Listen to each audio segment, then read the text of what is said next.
bien bonjour à tous, c'est Ricky, ravi de vous retrouver sur l'émission du 21 septembre, mercredi, jour de Fed, jour de nouvelle annonce, ce soir 20 h, décision de la Fed sur le fait d'augmenter ou pas les taux et qui va bien évidemment avoir un impact sur les marchés. Donc déjà, première alerte, première vigilance, soyez prudents sur les positions court terme, ne jouez pas les news, c'est des moments d'extrême volatilité. C'est très compliqué de jouer du très court terme, hein, j'entends, si vous êtes sur des positions swing, ça n'a pas réellement d'importance. Ça va bien évidemment, je pense, appuyer ou pas le sens dans lequel vous êtes, mais ça ne va pas vous sortir a priori en fonction de là où vous avez mis vos stop loss. En revanche, pour tous ceux qui sont court terme, soyez prudents sur les marchés, que ce soit sur la crypto-monnaie, que ce soit sur les indices, le forex ou autre, nécessairement il va y avoir du mouvement, donc prenez vos précautions. Je ferme la parenthèse sur ce sujet-là et on va avoir également un programme chargé aujourd'hui dans les analyses techniques puisque bien comme tous les jours je vais revenir sur le graphique du Bitcoin, je vais également revenir sur celui de l'Ethereum et on va le voir, je vais parler de trois autres cryptos qui font partie du top 10 et j'ai une opportunité aujourd'hui plutôt hyper intéressante à vous donner sur l'une des cryptos. Restez jusqu'à la fin, vous verrez un petit peu quelle est-elle et comment se positionner si vous le souhaitez. Ça reste une opportunité un poil joueuse, un poil dangereuse puisque c'est une opportunité à l'achat dans un marché qui est globalement baissier. Mais on verra ça ensemble à la fin de la vidéo. En attendant, je vous propose tout de suite de faire une première visu sur le marché et on voit que le marché, il est légèrement en baisse ce matin avec un Bitcoin qui perd encore 2%, un peu plus de 2%, un Ethereum qui n'arrive pas à finalement trouver ce second souffle. Même si tout semble bien avoir fonctionné au niveau du merge, les prix ont du mal à rebondir.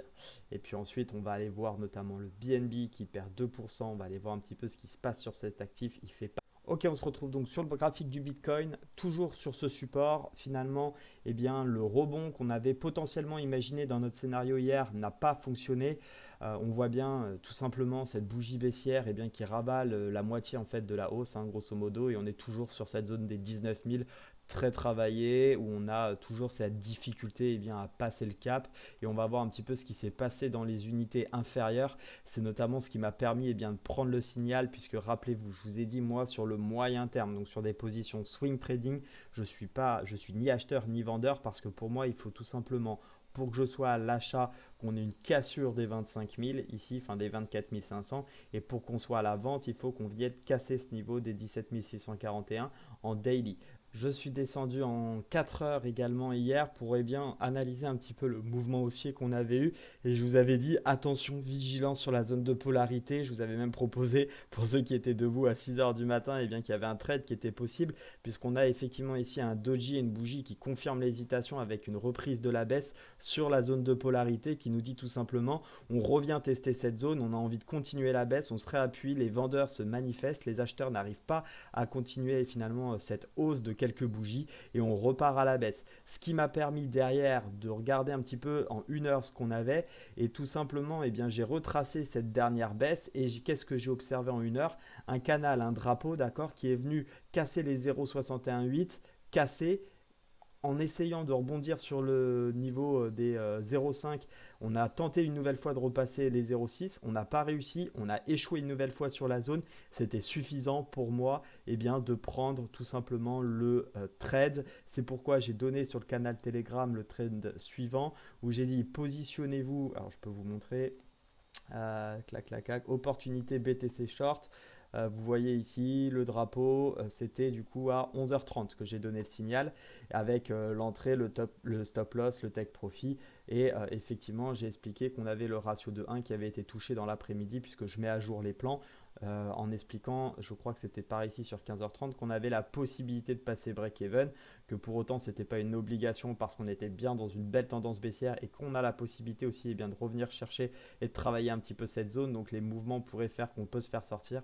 Si certains en sont revenus ici se positionner en break-even, ils sont sortis du trade. C'est des choses qui arrivent. Maintenant, ceux qui ne sont pas break-even, vous êtes en très bonne posture. Moi, ce que je vous conseille, c'est si on casse ce niveau-là cet après-midi, venez protéger. D'accord? Venez protéger, venez vous mettre break-even parce que comme je vous l'ai dit tout à l'heure, les annonces de la Fed, on ne sait pas ce que ça va donner. Il peut y avoir de la volatilité vraiment très extrême, des mouvements très violents et ça serait dommage de venir se faire mécher, ok? Voire même que le marché tout simplement se retourne et qu'on se fasse sortir bêtement de ce trade. d'accord? Donc dans l'après-midi, si vous voyez qu'on est toujours en phase de range ici, protégez-vous. Au pire, vous sortez, vous perdez pas d'argent. Au mieux, ça dégueule à la baisse et vous allez encaisser eh bien, tout simplement au moins ce ratio de 2,45 qui a été donné hier et qui, pour l'instant, qu'on se le dise, se passe très bien, notamment avec, on ne peut pas vraiment parler de tasse à vacances, mais ce support ici, enfin en tout cas, on a un autre d'ailleurs joli signal. Je vous le donne en live. Ici, voyez-vous, on a un triangle en fait baissier. Celui-ci, il est cadeau. C'est pareil, c'est exactement le même pour ceux qui se rappellent que j'avais donné la semaine dernière. Qu'est-ce qu'il faut faire sur ce trade? Vous attendez. Alors, il est un petit peu pénible parce que il va pas être si simple que ça. Ça, je vais le dégager. Donc, en fait, on reporte sur un triangle, ok, la cassure. Malheureusement, on a ça qui nous gêne un petit peu. Je suis un petit peu moins friand du coup. On va plutôt le mettre ici, vous voyez, avec cette mèche. Vous attendez qu'il y ait une cassure de ce niveau-là.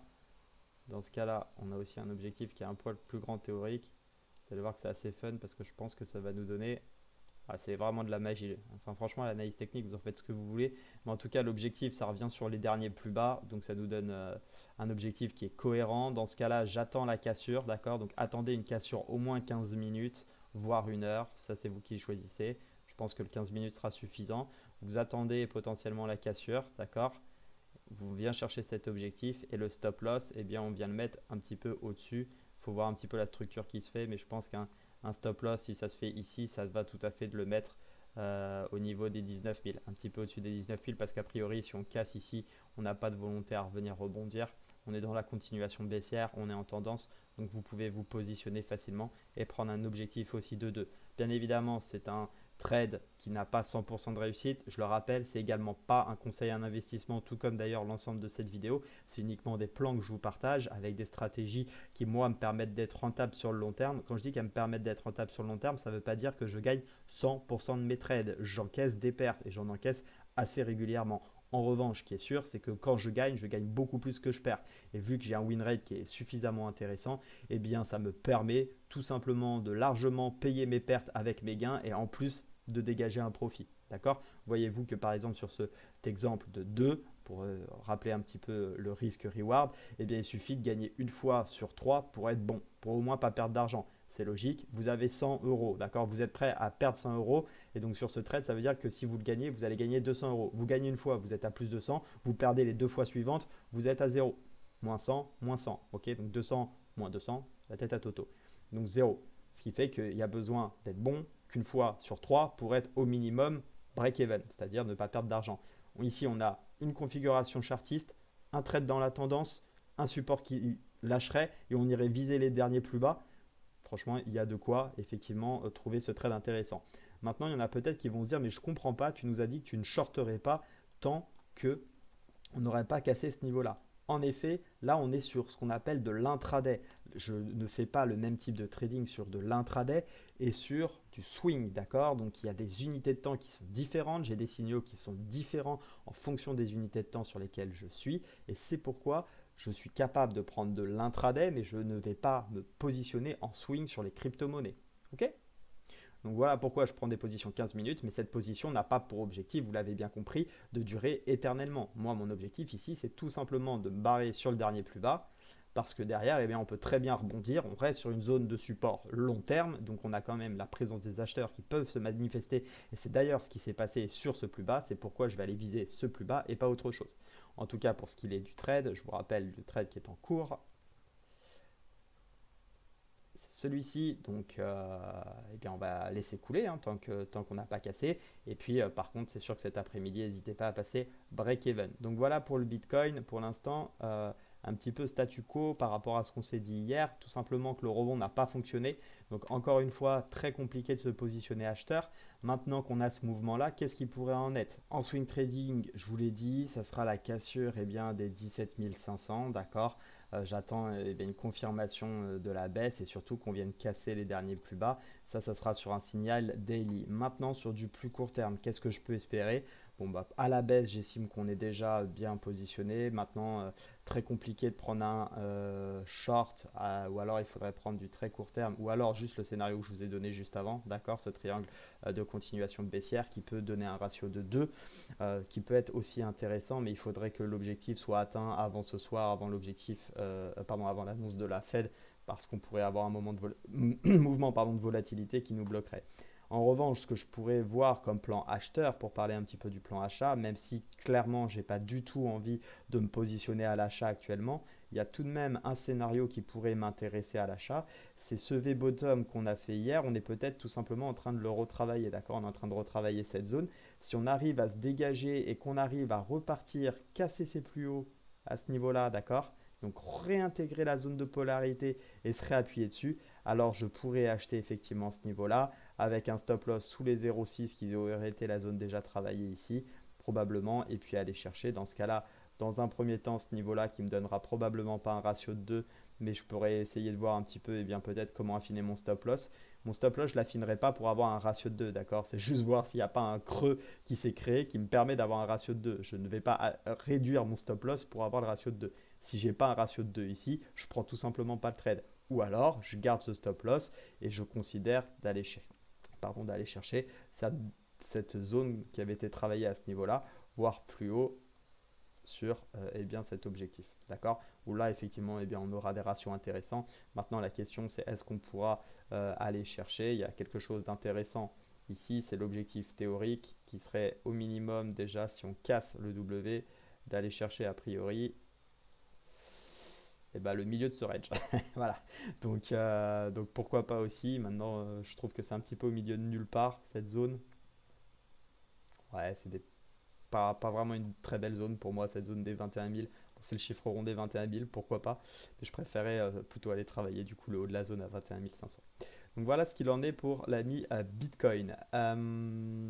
Au niveau de l'Ethereum, donc où est-ce qu'on en est sur notre cher ami Ethereum? Tac, bon, Ethereum, ça pue les amis.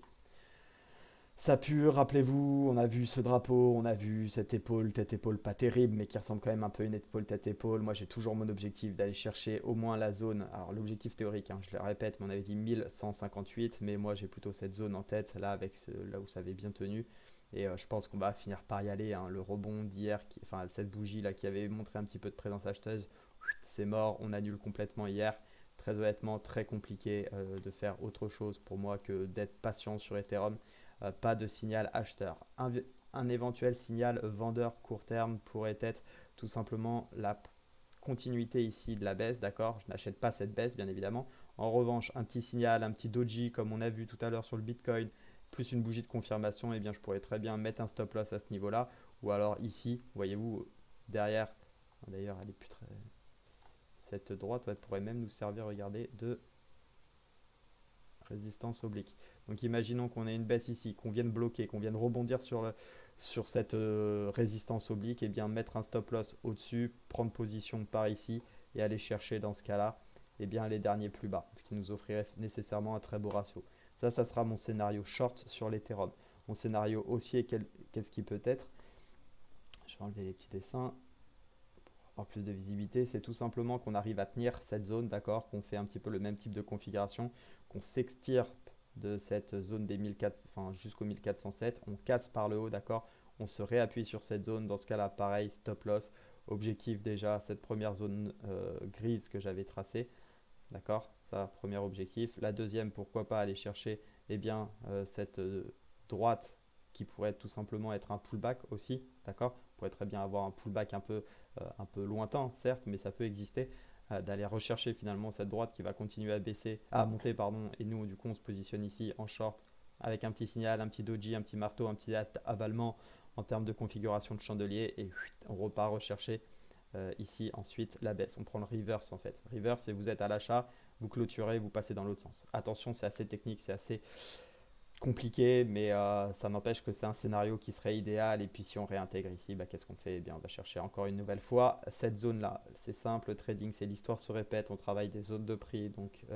faisons simple, ne réinventons pas la roue qui tourne. Prenons tout simplement des trades gagnants et dans le sens de la tendance. BNB, allons voir un petit peu ce qu'il en est pour notre ami BNB. C'est une crypto que moi que j'affectionne particulièrement, mais bon, hein, comme d'habitude, eh bien, je ne vais pas me positionner tant qu'il n'y a rien. Alors, qu'est-ce qu'on a fait sur BNB? On avait quand même cette zone qui était intéressante à noter, d'accord? On a fait un joli mouvement ici où on a retourné finalement la tendance baissière. Très intéressante. Qu'est-ce qu'on a fait? Encore une fois, je vais pouvoir vous dire l'importance des pullbacks. Paf, on casse ici, on fait un petit mouvement haussier, on se réappuie, bougie splendide qui montre effectivement l'impulsion haussière. Derrière, on continue la hausse, d'accord? Donc ici, il y avait une magnifique entrée à prendre. Bien évidemment, c'est facile à dire maintenant que c'est dans le passé. Donc ce qui va nous intéresser, nous, c'est le présent. On va regarder un petit peu la droite de tendance qui maintenait les prix à la hausse. On avait cette droite de tendance. Alors je vais regarder si on a 3 points de contact. 1, 2, 3. Donc on avait effectivement cette droite de tendance qui malheureusement a été cassée, d'accord? Qu'est-ce que j'observe aussi ici? À mon avis, on le verra encore plus en 4 heures. Alors même si elle est un petit peu baissière, elle est un peu baissière, donc j'aime moins, mais c'est une sorte d'épaule tête-épaule. Ok, à mon avis, on va la voir en 4 heures, elle sera plus visible. Pour l'instant, sur le daily, on a de toute façon une tendance qui s'est retournée à la baisse. Un plus haut, plus bas que le précédent et des plus bas, plus bas. Pour l'instant, il y a cette zone qui est travaillée, d'accord? Donc on va regarder ce qui se passe sur cette zone. Tant que cette zone euh, n'est pas cassée, je ne vais pas prendre de short. D'autant plus qu'on a une zone ici aussi qui tient à 244. Donc pareil, finalement, tant qu'on ne casse pas directement cette zone des 244, je ne vais pas m'activer sur comment dire, le BNB. En revanche, le plan qui pourrait avoir lieu, je suis en train d'imaginer un petit peu les scénarios possibles. C'est ce qu'il faut faire, hein, c'est se préparer. Et si les plans se déclenchent, ça peut être top. Voilà, il y a un autre plan qui m'intéresse bien ici. Quel est-il? C'est si on continue la baisse, d'accord? Je vais prendre les clôtures. On continue la baisse. Ici, on a un joli drapeau. On va raccourcir un peu. On continue la baisse.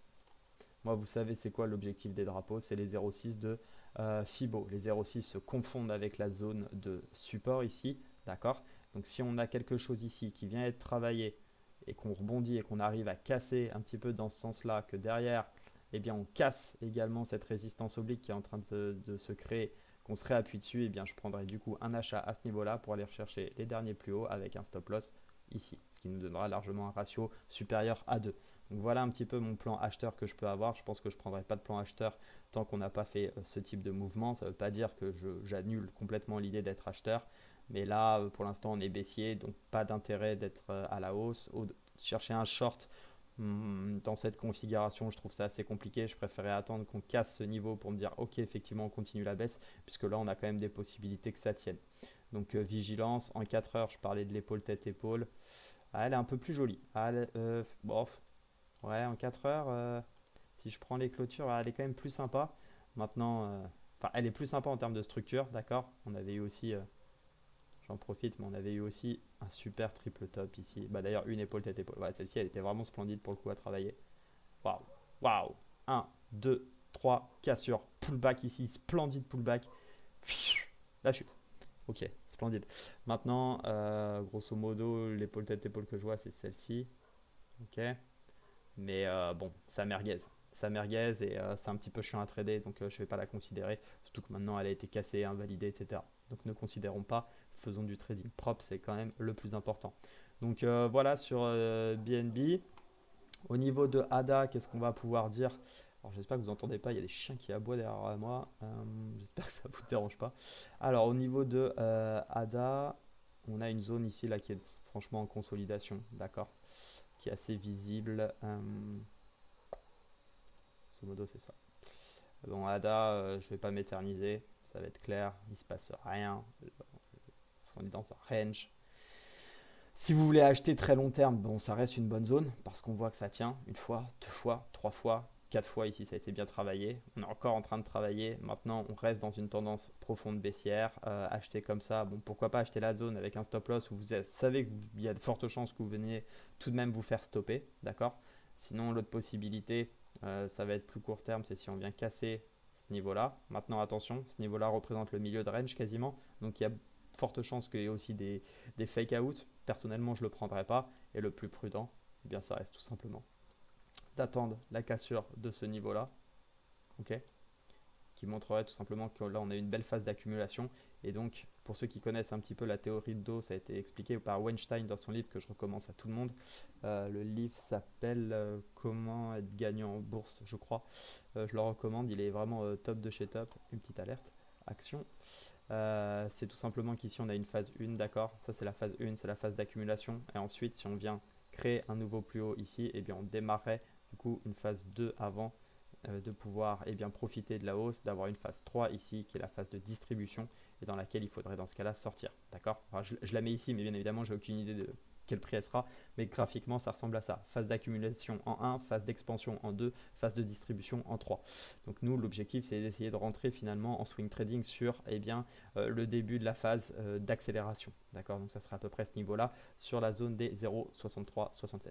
Au niveau de XRP, en swing trading, c'est l'opportunité de la journée. Pourquoi? Alors, il va falloir attendre, ou alors, si vous êtes joueur, vous pouvez rentrer directement. Mais moi, je vois quelque chose de très intéressant sur XRP. Alors, tout dépend. Là, ça va être le jeu de, de celui qui prend la bougie et de celui qui prend les corps. Personnellement, moi, je prends les corps. Donc, pour moi, c'est validé. Maintenant, libre à chacun de faire ce qu'il veut. C'est vrai que sur la crypto, c'est un petit peu volatile. Pour moi, ici, eh bien, on avait la cassure d'accord, du dernier plus haut et on a une superbe bougie avec une très belle hausse des prix, d'accord, un très beau volume. Donc XRP, pour moi, c'est très très bon. Pourquoi? Parce qu'on vient de pullback. Et je pense, les amis, que je vais rentrer sur XRP. D'accord. Donc, encore une fois, ce n'est pas un conseil en investissement. C'est tout simplement moi qui vais décider de le prendre, ce trade. Je ne sais pas ce qu'il donnera. Je ne peux pas vous garantir du succès. Ce qui me fait chier, c'est que j'aimerais bien qu'il vienne me chercher. Bon, peu importe, on va le mettre là, il commence à me saouler. Je vais mettre un stop loss sous les derniers plus bas. On va... Soit on est prudent et on met ici. Ce qui peut être intéressant, d'accord, en swing. Et après, on peut aller chercher les niveaux. Donc le premier niveau, on le voit, il est assez visible, c'est ici. D'accord. Là où on avait sauvé les prix avant de les casser. Pullback au point près. Ceux qui ne voient pas bien. Pullback, mais alors au point près, hein, cette zone des 0,5785. Donc je pense que ça peut déjà être un premier objectif. Voilà, on fera un ratio de 1,78 qui est assez intéressant, mais qui n'est pas suffisant pour que je prenne position.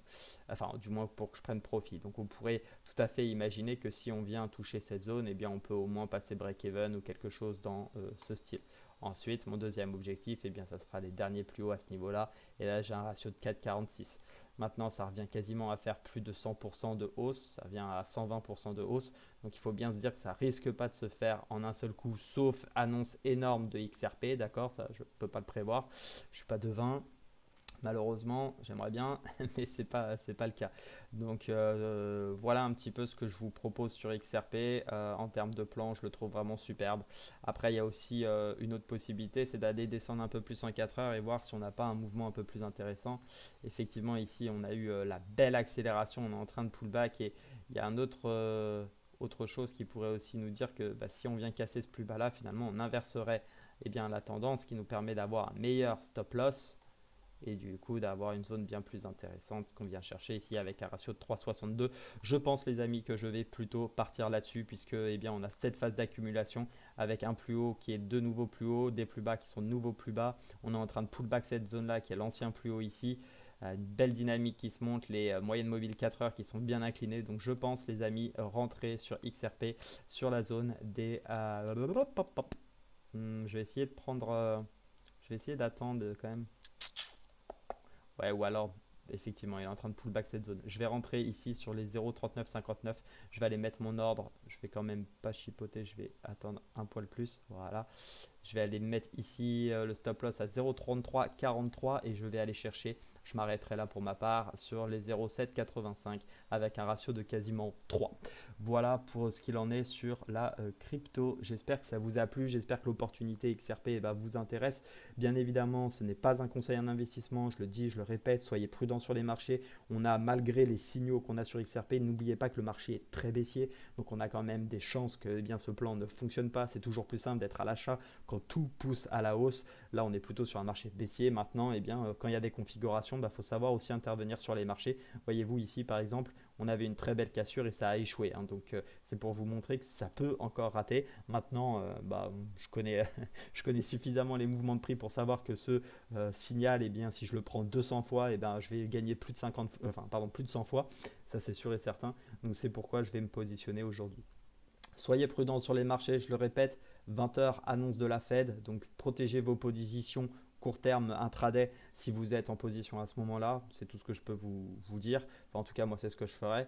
Et puis, soyez prudents sur les marchés. On se retrouve demain pour voir un petit peu quel a été l'impact de cette annonce. Je vous dis à très vite. Excellente journée. Ciao!